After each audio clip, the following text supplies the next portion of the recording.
But this Christmas Eve, this Christmas Eve, I got Santa waiting for me.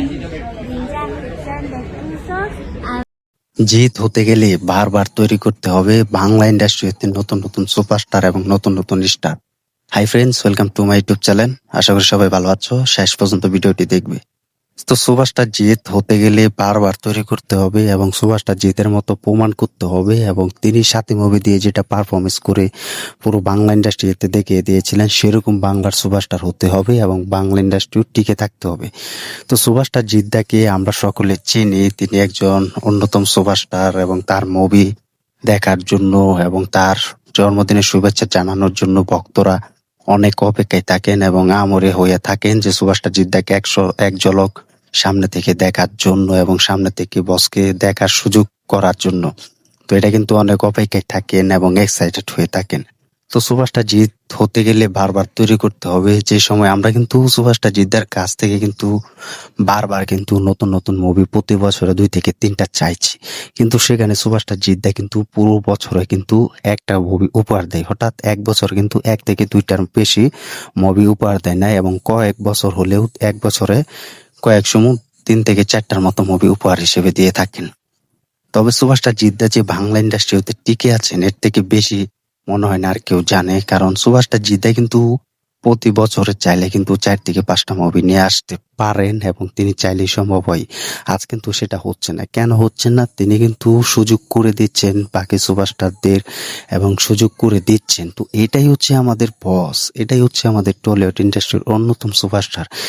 তার কাছে কিন্তু অনেক মুভির গল্প যায় এবং তিনি সেই সব মুভির গল্প কিন্তু রিজেক্ট করে দেয়, এবং তিনি চাইলে কিন্তু যেসব মুভির অফার তার কাছে যায় সেসব মুভি করতে পারতো এবং করার সুযোগ থাকতো, কিন্তু সেসব সুযোগ তিনি নিচ্ছেন না। তিনি কিন্তু চেষ্টা করেন যে তার কাছে যে মুভির গল্পটা ভালো হবে সেই মুভিটা করবেন, এবং যে মুভির গল্প ভালো হবে না সেটা কিন্তু তিনি করবে না। তিনি কিন্তু অনেক মুভির গল্প কিন্তু রিজেক্ট করে দিয়েছিলেন, তোমরাও দেখেছো, আমরাও দেখেছি। রক্তবীজ মুভি, সেই গল্প তিনি অফার হিসেবে পেয়েছিলেন, সেটা কিন্তু রিজেক্ট করে দিয়েছিলেন, এবং রক্তবীজ 2-র মতো গল্প সেটাও কিন্তু তিনি রিজেক্ট করে দিয়েছিলেন, এবং সুইজারল্যান্ড এটাও কিন্তু তিনি রিজেক্ট করে দিয়েছিলেন, কারণ এইসব গল্প তার কাছে ভালো লাগেনি।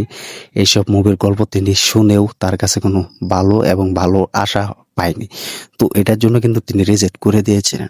তো এইসব মুভির গল্প যদি তিনি করতেন এবং মুভি তৈরি করতেন তাহলে সেসব মুভি হিট হলেও কিন্তু আমরা দেখতে পারতাম, কিন্তু এসব মুভি তিনি করেন না এবং এসব মুভি তিনি রিজেক্ট করে দিয়েছেন, কারণ তিনি এটা চেয়েছেন যে আমি এসব মুভি করব না।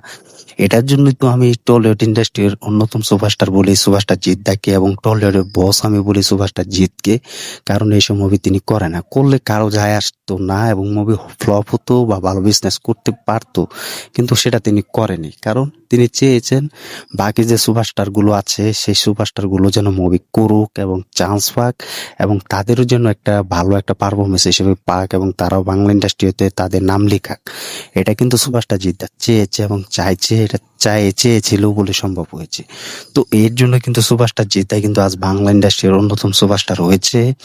এই জন্য কিন্তু সুপারস্টার জিদ্দা বাংলা ইন্ডাস্ট্রিতে টিকে আছেন, এবং অন্য সুপারস্টার হলে বাংলা ইন্ডাস্ট্রি ছেড়ে কবে পালিয়ে যেত এবং বাংলা ইন্ডাস্ট্রি ছেড়ে দিত, কিন্তু এটা সুপারস্টার জিদ্দা চাইছে না এবং চেয়েছিল না।